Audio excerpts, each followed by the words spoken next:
Life partner চাচ্ছি যে আসলে আমাকে অনেক যত্ন করবে, কেয়ার করবে, ভালোবাসবে, দেন আমাকে অনেক সম্মান করবে, সেই সাথে দায়িত্ব সহকারে সে সংসারের দায়িত্বটা পালন করবে। ঠিক আছে, তো এরকম যদি পাই তাহলে আর কি বিয়ে শাদী করব। প্রিয় দর্শক, জীবনের গল্পে আপনাদের স্বাগতম জানাচ্ছি। ক্যামেরার সামনে দাঁড়িয়ে রয়েছে একজন সুন্দরী বোন, ওনার জীবনের গল্প শুনবো। আসসালামু আলাইকুম আপু। ওয়ালাইকুম আসসালাম। আসসালামু আলাইকুম। ওয়ালাইকুম আসসালাম আপু, কেমন আছেন? জি আলহামদুলিল্লাহ আছি ভালো, আপনারা কেমন আছেন? আমি ভালো আছি আপু। আপনার নাম কি? আমার নাম সাথী। সাথী। সাথী আপু, দেশের বাড়ি কোথায়? আমার বাড়ি হচ্ছে নীলফামারী। নীলফামারী, পঞ্চগড়, নীলফামারী, ঠাকুরগাঁ। জি জি। অনেক মানে গরিব অঞ্চল। গরিব অঞ্চল বলে ঠিক না, ওদিকে যৌতুক ছাড়া বিয়ে হয় না ম্যাক্সিমাম। হ্যাঁ, যৌতুক লাগে বিয়ে করতে। যৌতুক লাগে। পরিবারে কে কে আছে সাথী? আমার পরিবারে আমরা 2 বোন 1 ভাই, বাবা মা। বাবা মা জীবিত আছেন? জি জি জি। আচ্ছা, আপনার বয়স কত? আমার বয়স 24-25।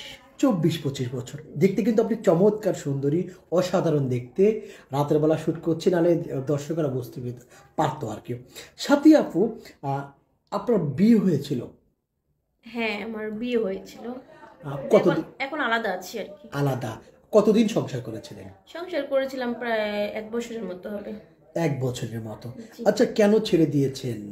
আসলে আমার লাইফ পার্টনারটা আসলে একটু চরিত্রের সমস্যা ছিল, সে পরক্রিয়া করতো, ঠিক আছে, অন্য মেয়ের সাথে, এই জন্য ছেড়ে দিয়েছি। অনেকবার বোঝানোর চেষ্টা করেছিলাম কিন্তু সে বুঝে নাই, আমার পথে আসে নাই। তো ভাবলাম যে চরিত্রহীন লোকের সাথে থাকার চেয়ে একা থাকা অনেক ভালো। অনেক ভালো। জি। মানে আপনার সাথে বেইমানি করতো? হ্যাঁ। বেইমানেরা কিন্তু ভালো থাকে সবসময়, জানেন আপনারা? আচ্ছা, অবশ্যই। বেইমান ভালো থাকুক, আমি সেটা বলি। আপনি একা আছেন সাথী আপু, তাই না? হ্যাঁ, কতদিন থেকে একা রয়েছেন? আমি একা আছি প্রায় তাও 2.5-3 বছর হবে। 2.5-3 বছর হ্যাঁ। হচ্ছে। এই সময় কেউ বলে না, সাথী তোমার হাতটা ধরতে চাই, তোমাকে ভালোবাসতে চাই, তোমাকে নিয়ে জীবন গড়তে চাই? হ্যাঁ, আসলে এরভাবে তো অনেকেই বলে, কিন্তু আসলে বিশ্বাস করতে ভয় হয়। কারণ ওই যে একটা কথা আছে না, যে চুন খেয়ে মুখ পুড়েছি, দুধ দেখলে এখন ভয় লাগে, এরকম আর কি একটা হয়ে গেছে। আপনার কথা সুন্দর লাগছে, বলুন।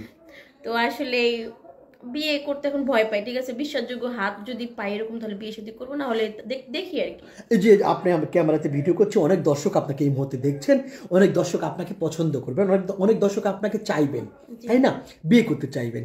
আপনার অনুভূতি কেমন, আবার কেমন মানুষ চাচ্ছেন, কেমন লাইফ পার্টনার চাচ্ছেন, দর্শক শুনতে চাইবে। আচ্ছা, কেমন মনের মানুষ চান, কেমন লাইফ পার্টনার চান, একটু বলেন, আমরা শুনছি। আসলে আমি এরকম লাইফ পার্টনার চাচ্ছি যে আসলে আমাকে অনেক যত্ন করবে, কেয়ার করবে, ভালোবাসবে, দেন আমাকে অনেক সম্মান করবে, সেই সাথে দায়িত্ব সহকারে সে সংসারের দায়িত্বটা পালন করবে। ঠিক আছে, তো এরকম যদি পাই তাহলে আর কি বিয়ে শাদী করবো। সংসার, দায়িত্ববান, এক নারীতে আসক্ত থাকবে, হ্যাঁ, বহু মানে নারীতে এখন না। তো আমাতেই আর কি সে আসক্ত থাকবে। উঠতে বসতে যেন সাথী থাকি। হ্যাঁ। সাথী আমার জীবন সাথী নাকি? হুম হুম। দারুণ লাগছে, আপনার হাসিটাও দারুণ। সাথী আপু, আপনার বয়স 24 বছর। আপনাকে কেউ যদি বিয়ে করতে চাই, ওনার বয়স তো একটু বেশি হওয়া লাগবে, তাই না? হ্যাঁ অবশ্যই। 40, 45, 35, কোনো সমস্যা আছে বয়সে কোনো? না, বয়সে কোনো ফ্যাক্ট নাই, ঠিক আছে, তবে মানসিক শান্তিটাই বড় শান্তি। শান্তি, তার বুকের ভিতর যেন ঘুমিয়ে একটা শান্তি পান, মজা পান, যেন মনে হয় স্বর্গে আছি। হ্যাঁ অবশ্যই। আচ্ছা, বুঝতে পেরেছি। অনেক সময় আছে বিবাহিত ভাই, স্ত্রী মারা গিয়েছেন, চলে গিয়েছেন, এমন ভাই যদি নক জি করে? জি। যদি এরকম কেউ নক করে থাকে তাহলে আমার কোনো সমস্যা নেই। এমন হতে পারে একটা স্ত্রী আছেন, ওনার প্রথম স্ত্রী বাবু হচ্ছে না, আছে কিন্তু আপনাকে দ্বিতীয় স্ত্রী যদি বিয়ে করতে চায়, তাহলে? আসলে যার মানে ঘরের ওয়াইফ আছে, এরকম যদি কেউ আমাকে বিয়ে করতে চায় তাহলে অবশ্যই সে প্রথম স্ত্রীর অনুমতি নিয়ে যদি বিয়ে করতে পারে তাহলে আমার সমস্যা নেই। তবে হ্যাঁ, ওই ঘরে যাওয়ার পরে যেন আমাকে মানে সম্মান ভালোবাসাটুকু ঠিক মতো পালন করে। ঠিক আছে। আপনি কি জানেন, একটা পুরুষের দ্বিতীয় নারীকে সবচেয়ে বেশি ভালোবাসে একটা পুরুষ? আমি আসলে জানি না। আচ্ছা, সুন্দর লাগছে। সাথী আপু, আপনার সাথে কোনো ভাই যদি যোগাযোগ করতে চায়, বিয়ে করতে চায়, দেখা করতে চায়, কীভাবে করবে আপনার সাথে? আসলে যেহেতু আপনাদের এখানে আসছি, দেন হচ্ছে আপনাদের বিশ্বাস করে আসছি, আর আমি আপনাদের অনেক বিশ্বাস করি। তো আসলে যদি এরকম কেউ থেকে থাকে তাহলে আপনাদের সাথে যোগাযোগ করবে। আর আমি চাই যারা যোগাযোগ করবে তাদের মাঝে যারা মানে আপনারা যাকে সিলেক্ট করবেন অবশ্যই সে ভালো হবে, ভালো মানুষ হবে। আপনি হ্যাঁ। বলতে চাচ্ছেন যাদেরকে আমরা পছন্দ করব, একজন হ্যাঁ। মানুষকে আমরা পছন্দ করব, আপনার জন্য সে মানুষটা যেন দায়িত্ববান হয়, একজন পারফেক্ট মানুষ হয় হ্যাঁ, আপনার লাইফ। পারফেক্ট। হ্যাঁ। প্রিয় দর্শক, ওনার নাম সাথী, দেশের বাড়ি নীলফামারী। অসাধারণ একটি জায়গা, আমার পছন্দের একটি জায়গা।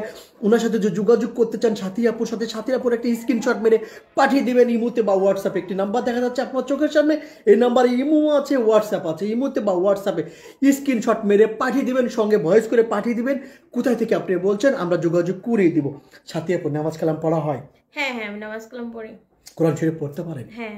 আচ্ছা, একটা প্রশ্ন, আমার ব্যক্তিগত প্রশ্ন এটা, ভালো বর চান না ভালো ঘর চান? আমি ভালো বর চাই। কেন? ভালো ঘর তো চাই মানুষের। না, ঘর আসলে মানুষ তো বেশি দিন বাঁচছে না, হাইট মতো কথা বলা যায় না, ঠিক আছে? এখনকার যে আসলে একটা মানুষ বাঁচলে হাইট 70-80 বছর বাঁচে, কিন্তু তার আগে তো মারা যেতে পারি। আসলে ভালো ঘর দিয়ে কিছু হয় না, থাকার মতো একটা জায়গা হলেই যথেষ্ট। ভালো বরটাই ভালো important। বরটাই যথেষ্ট। ভালো বর যদি থাকে, বরতলা গাছের নিচে কিন্তু শান্তি আছে, তৃপ্তি আছে, তাই না? হ্যাঁ। প্রিয় মানুষ, ভালোবাসার মানুষ, তাকে কি বলে ডাকবেন আপনি? কলিজা। কলিজা কেন এত সুন্দরভাবে ডাকছেন? এই ডাকটা আমার ভালো লাগে, এই জন্য আর কি। সে আমার কলিজায় থাকে। নিঃশ্বাসে নিঃশ্বাসে বলবেন, কলিজা তুমি কাছে এসো। কলিজা। ভালো থাকবেন আপু, অসাধারণ লাগছে আপনাকে। বিদায় নিচ্ছি আপু, ভালো থাকবেন। আসসালামু আলাইকুম।